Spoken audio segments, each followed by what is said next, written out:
Indiana News Desk is made possible in part by the following: IU Health Southern Indiana physicians, primary care and specialty care providers now accepting new patients in Bloomington and throughout South Central Indiana. siphysicians.org. IU Center for Applied Cybersecurity Research, working to improve cybersecurity and provide policy guidance through partnerships with industry, government, and academia. Main Source Bank, headquartered in Greensburg, Indiana, offering products and services to fit every stage of life. More information at mainsourcebank.com. Main Source, life needs a great bank. Member FDIC and equal housing lender. Smithville Fiber, the Gigacity Company, fiber internet, HD, and digital IPTV in Southern Indiana. More information at smithville.com. And by WTIU members. Thank you. Coming up on Indiana News Desk. We're at the halfway point of the session. We'll run through where important bills stand in the legislature. One measure that will reduce how much money people get paid for selling power back to utility companies passed the Senate, stirring a lot of controversy. If they change the rates like that, it will halt solar in its tracks. The murder of one-year-old Shaylin Ammerman is one of the most horrific crimes investigators in Owen County say they've ever seen. Coming up, we'll explain why the prosecutor here offered a plea agreement to Cal Parker and why the judge accepted. Drivers who use one of the toll bridges to cross into Louisville are getting bills in the mail, and it's been a shock for some. I gotta pay an extra around $20 a month just to come to school. Why some Hoosiers say they're getting the short end of the stick, and what you can do to reduce the amount you pay the next time you travel south. Those stories plus the latest news headlines from across the state right now on Indiana News Desk.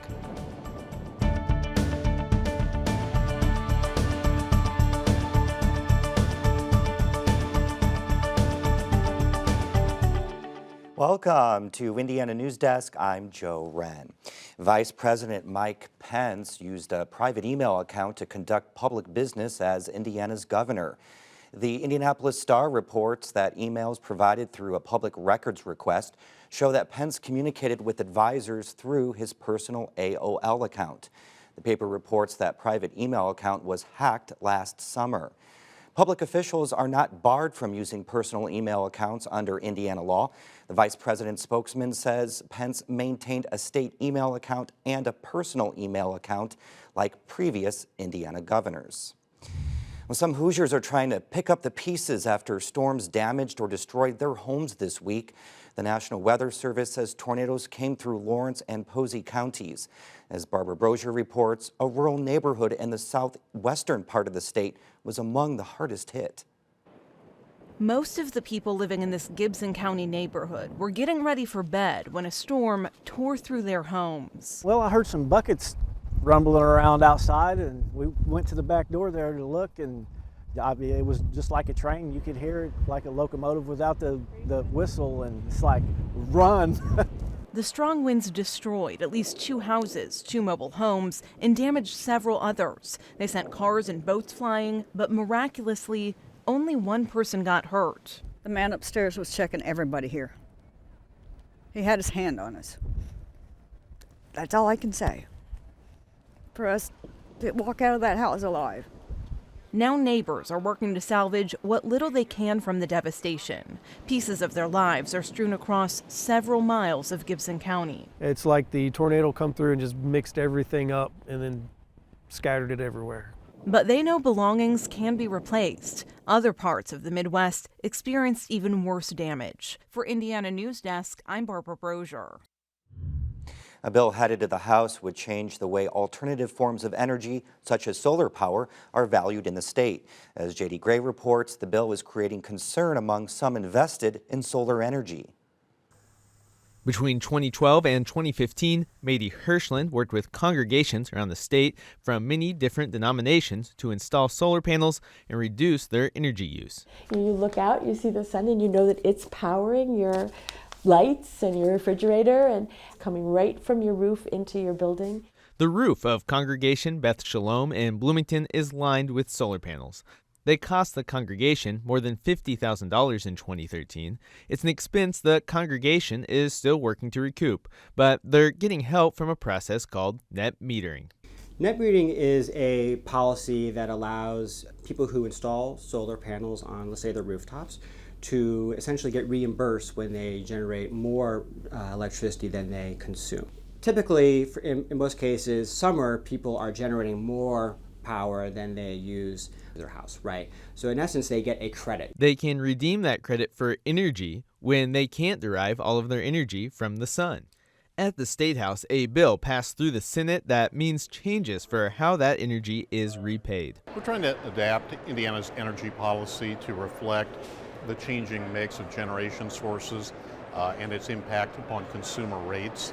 The bill's author says it's good for the environment that people are using more renewable energy and less coal, but he says the current model is not sustainable. Currently, the people who produce that electricity get paid full retail rates for the energy they produce. That's about 3 times more than wholesale rates. As more people begin to participate in this, it can have a negative impact on consumers' energy bills. The bill lessens the reimbursement rate. Instead of retail, over a series of years, people would begin receiving the lesser rate of wholesale multiplied by 1.25. I think it's actually very fair, and it's a response to the concerns that were raised to the introduced bill. According to the National Conference of State Legislatures, net metering has shown annual growth over 50% for 4 consecutive years. Solar panels are falling in price, making them more affordable for average people to purchase. And the technology has improved, making them a more competitive power source. But I think it's a fine thing to promote the use of solar energy. I just think that subsidy is too high. I think it is sustainable. It is the system that many states have in operation. So Indiana's not unique. There are about 40 states that have some system in place that allows for net metering. And in most cases, it is based on the retail rate of electricity. And Koniski says that more solar panels can lead to more jobs. There are about 2,700 jobs in the solar industry in the state currently. And there's an incredible amount of opportunity for new growth. But in order to have new job creation in solar, you have to have the policies in place to create the incentives for the installation in particular. Congregation Beth Shalom would be grandfathered into the retail rates since their panels are already in place. The congregation doesn't sell a lot of energy back to the utility company, but it's significant enough that they plan their year with the benefits in mind. Everyone knows that solar and renewables are the future, just like kerosene was the past, and electricity became in, and horse and buggies went out and cars are in. Renewables are the future. For Indiana News Desk, I'm J.D. Gray. At the federal level, a tax credit for solar panels was recently extended through 2019. After that, it will be phased out. Now we'll take a look at the other bills moving across the State House as legislators passed their first major deadline this session. The Indiana Senate approved a bill that supporters say give parents rights in abortions involving underage girls, while the measure's detractors argue it's unconstitutional. Continuing down this path is short-sighted, it's fiscally irresponsible, and it is a disservice to Hoosier women and their families. I reject this type of legislation, and I hope you will join me and do the same. In the bill, at least one parent or guardian is required to be notified of that judicial hearing before it can proceed. Another bill passed by House lawmakers requires doctors to inform women their drug-induced abortions could be reversed, and also to say there's no scientific study to support that claim. The Indiana House approved a 2-year state spending proposal that relies on revenue from a $1 per pack cigarette tax increase. The $31.7 billion budget put forward by the House Republicans heads to the Senate. It was an issue of looking at prioritization and what we wanted to do. We wanted to work upon programs that had been working and build upon their success. A final plan must be agreed to by both chambers before it is sent to the governor. Senate lawmakers overwhelmingly approved a legislation to legalize the use of baby boxes, but only in hospitals. The boxes are meant to be a more anonymous way for someone to leave an unwanted newborn. The bill makes it legal to drop off a baby in a designated box in a hospital without facing child abandonment charges. Senate lawmakers advanced legislation that allows police to collect DNA from anyone arrested for a felony. but there's still disagreement over what happens to some of those DNA records. Backers of the measure say DNA collection will help identify the guilty and exonerate the innocent. The House previously approved a virtually identical measure of its own. People with felony drug convictions could be eligible for food stamps in Indiana under a bill approved by the state Senate. The state would join more than 30 others in modifying or opting out of federal provisions that deny Supplemental Nutrition Assistance Program benefits to convicted drug felons. We in Indiana are one of 7 states that still has a lifetime ban in place for those who have been convicted of drug felonies and serve their time, and once they leave prison, they cannot get SNAP. The bill's author says drug addiction is an illness, not a character flaw. The Senate overwhelmingly approved a bill to significantly scale back regulations on manufacturers of e-liquids, which are used for vaping. Indiana's existing vaping regulations forced hundreds of manufacturers to shut down or move. That prompted lawsuits and an FBI inquiry. The bill now only requires manufacturers have child safety caps, tamper-resistant packaging, and a lot number on the packages. A bill to enhance penalties for hate crimes died on the Senate floor. Indiana is one of 5 states without a hate crimes law. The bill's author says she will work to revive the bill next session. And a bill putting a focus on prayer in schools is headed out of the House. The bill directs school corporations to adopt policies allowing students to pray aloud at school events. The bill also encourages high schools to offer classes on world religions and affirms students' rights to wear religious clothing or jewelry. Now for headlines, we go over to Barbara Brosier, who has the latest on this week's top stories. Thanks, Joe. A large group of Bloomington residents gathered to learn more about how to effectively communicate with their elected representatives this week. The event comes after several representatives decided not to hold town hall meetings with constituents during the congressional recess. And we were talking about some events that were happening that we didn't agree with. And we decided we should contact our elected officials. And we found it very difficult to do that. And you go on the web and you search, how do you do that? And you get 1,000 different ideas on how to do it. State Representative Matt Pierce led the discussion. A group of lawyers is asking the Environmental Protection Agency to issue an emergency order about lead contamination in drinking water in East Chicago, Indiana. The petition for filters and bottled water to be provided for residents also calls for more water testing. Meanwhile, federal officials have approved a plan to start involuntarily relocating families who remain in lead-contaminated public housing on April 1st. As of this month, 91 families still live in the West Calumet housing complex. Nearly 1 in 5 Indiana high school students have contemplated suicide. That's according to the Indiana Youth Institute's annual data book. There is no one cause. It's many causes that go into it, but underlying it all is probably some kind of untreated mental illness or mental instability. Could be long-term, could be situational, but that children are in need of medical attention, especially from a mental health perspective, and oftentimes that's maybe the most difficult thing to diagnose. The report also showed a decrease in the number of homeless students for the first time in a decade.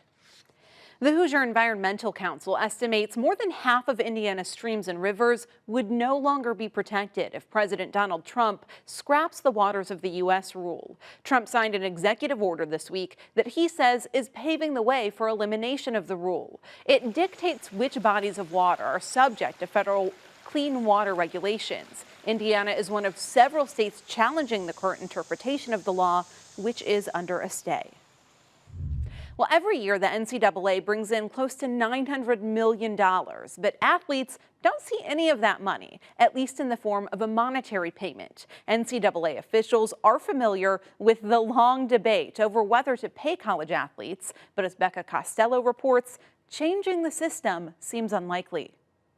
Surrounded by students at a panel discussion, NCAA executive Oliver Luck says there's not much chance of paying student athletes. He says college athletics is based on 2 pillars, education and amateurism. Luck says that means playing for the love of the game, not for a paycheck.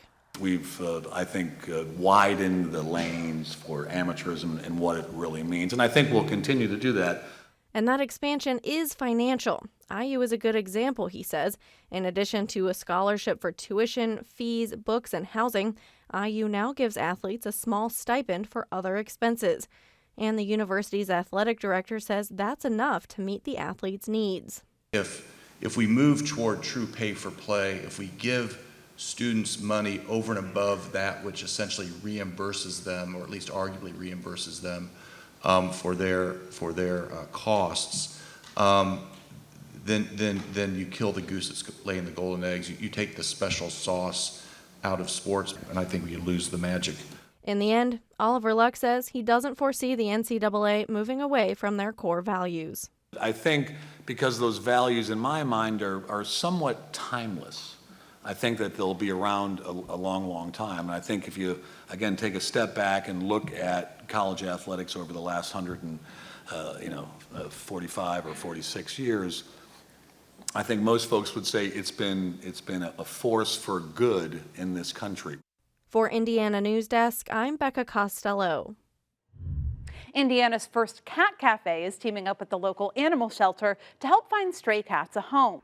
9 Lives Cat Cafe in Indianapolis is a working cafe. You can get a latte, a snack, and the chance to hang out with a number of shelter cats. On one side of a glass partition, baristas make drinks, while on the other side of the glass, cats run, tumble, and play with patrons. We kind of act as, I would say, like an off-site free roaming cat room, or maybe like a foster home for these cats. They live here and just like they're not caged up. They just kind of like roam around here until they get adopted. The owners say they've had 15 adoptions as a result of patrons meeting their new cats at the cafe. Joe, I'm a total animal lover. I know you are. I couldn't leave without another cat. Oh, what's another? 3. That's like crazy cat lady status. Thanks, Barbara. Coming up next on Indiana News Desk, we'll tell you about a plea deal that is sparking an outcry from residents in Owen County, and how a toll road is affecting Hoosiers visiting our southern neighbor, Kentucky.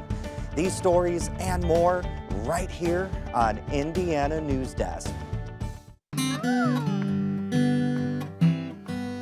I can change the world with my own 2 hands, make it a better place with my own 2 hands. I'm gonna make it a brighter place with my own 2 hands. I'm gonna help the human race with my own 2 hands.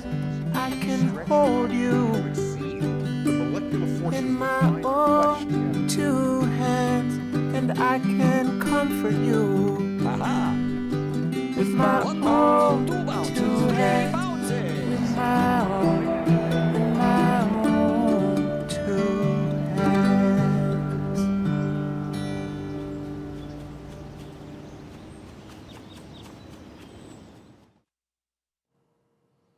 Welcome back to Indiana News Desk. The family of Shaylin Ammerman says they're relieved the man who kidnapped and murdered the toddler will spend most of his life in prison. A judge sentenced Kyle Parker to 60 years in prison as part of a plea agreement this week. Reporter Barbara Brosier joins us with more. Barbara, the family's happy with the outcome. Well, Joe, Shaylin's family says they're glad that the judge accepted the plea, but not everyone in the community is ready to move on. It's been nearly 1 year since police found 1-year-old Shaylin Ammerman's body in a rural area of Gosport. The medical examiner called it the worst case of sexual trauma she'd ever seen, a brutal crime that haunts the toddler's family. If I could, I would ask him why he did what he did. Police arrested and charged family friend Kyle Parker with Shaylin's death. He was at the family's home the night she went missing and eventually led police to the location of her body. Parker originally faced 8 charges, including strangulation, rape, and child molestation. The Owen County prosecutor dropped all charges but murder and kidnapping as part of a plea agreement accepted this week. A judge gave Parker the maximum sentence of 60 years in prison. I'm just happy he got what he got. It may not have been what I wanted, but he's not going to make it out alive. While Shaylin's family says they're at peace with the plea deal, several community members wanted Parker to face all of the original charges. He's evil! He deserves to die! The earliest Parker could be released is when he's 67, which the prosecutor says is essentially a life sentence. We've got pretty much little bets going around our apartment complex. If he makes it past 6 months there, it'll be lucky. He'll have to register as a violent offender upon release. For Indiana News Desk, I'm Barbara Brozier. Now, the prosecutor decided to offer a plea deal because he said the case was simply too weak. Parker gave police multiple conflicting statements. There was no DNA evidence linking him to the crime, and investigators recovered computers belonging to witnesses in the case that contained searches for graphic, violent pornography. He said all of that could just present too much doubt to a jury during trial. Okay, thank you very much, Barbara. Thousands of Hoosiers cross into Louisville each day. Each time motorists cross one of the new Ohio River bridges, they get hit with a toll. The tolling system went into effect at the beginning of the year, and as James Vavrick reports, it's causing some people to change their driving habits. Sarah Jewell is among the 2.25 million motorists who crossed one of the Ohio River bridges in January. It's worth it for me because I'm saving that much money in gas, I'm saving that many miles on my car, there's that many less oil changes that I have to do. So the toll isn't a worry for me. It's all electronic, there's no stopping. Jewell just keeps driving and then the toll is deducted from an online account that she puts money into every so often. It's convenient for Jewell, who makes the trek every day from her home in Louisville to her job at Indiana University Southeast. The college recently sent students a survey about the tolled bridges. Jewell says out of the 1,000 students who responded, about a third said they use a bridge to get to campus, but only about 6% indicated they use a tolled bridge. Some students changed their routes to avoid the new tolled bridges. That makes freshman Julia Adams weary that the bridges could hurt the school's admission. The attendance of people trying to come to IUS, a toll might deter them if they don't think about using other bridges, and even if they use other bridges, the crumbling infrastructure, the traffic over there, it can be a little bit of a problem. Adams is a member of the school's student government. She wants to propose incentives to help students who cannot afford the extra expense of tolling. Meanwhile, the university is taking a more wait-and-see approach. I think that if admissions takes a hit or there are any effects in the next year, the tolls just started this semester, so as we look at admissions and how students are scheduling, maybe they're choosing more online courses, then there would be reason to look at the tolls a little bit more. The cost for an average passenger vehicle to cross a tolled bridge is $4 one way. $2 if you register online and create an account with Riverlink, the system that manages the tolling.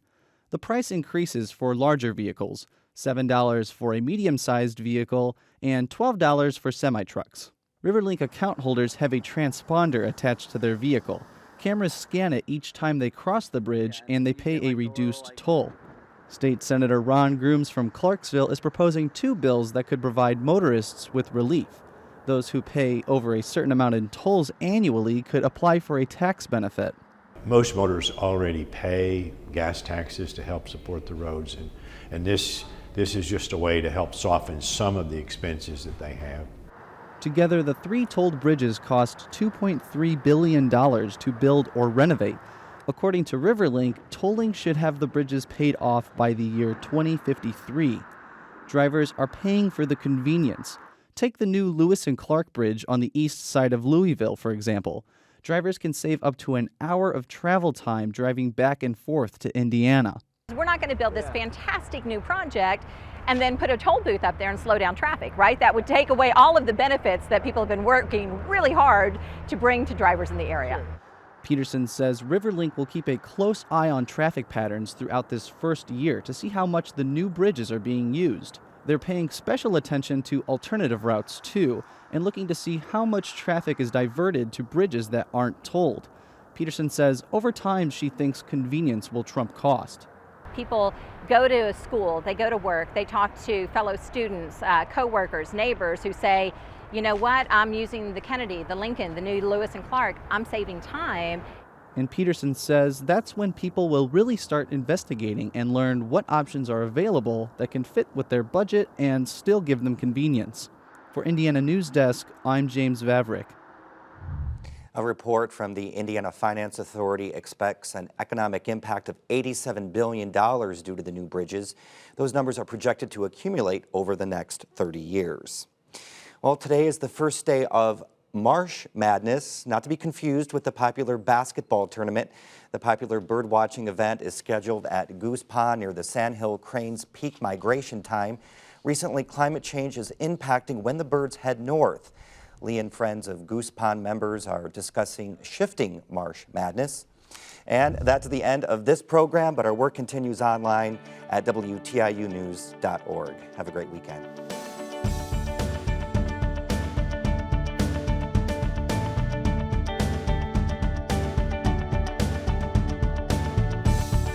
Indiana News Desk is made possible in part by the following: IU Health Southern Indiana physicians, primary care and specialty care providers now accepting new patients in Bloomington and throughout South Central Indiana.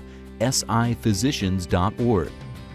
IU Center for Applied Cybersecurity Research, working to improve cybersecurity and provide policy guidance through partnerships with industry, government, and academia. Main Source Bank, headquartered in Greensburg, Indiana, offering products and services to fit every stage of life. More information at mainsourcebank.com. Main Source, life needs a great bank. Member FDIC and equal housing lender. Smithville Fiber, the Gigacity Company. Fiber Internet, HD, and digital IPTV in Southern Indiana. More information at smithville.com. And by WTIU members. Thank you.